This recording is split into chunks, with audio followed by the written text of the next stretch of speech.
Lögmálið skriðþunga segir okkur að skriðþungi er jafnt og massi sinnum hraði. Hvað þýðir þetta? Jú, þetta þýðir að skriðþungin verður meiri eftir því sem að annarkvort massin á tækinu, hvaða er efnismikið að stórt, er mikill eða hvaða fer hratt.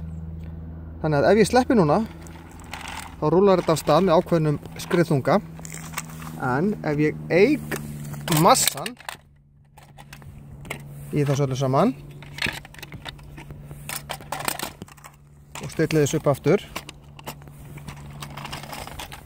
og sleppi, að þá verður meiri skriðþungi af því að þetta er þyngra.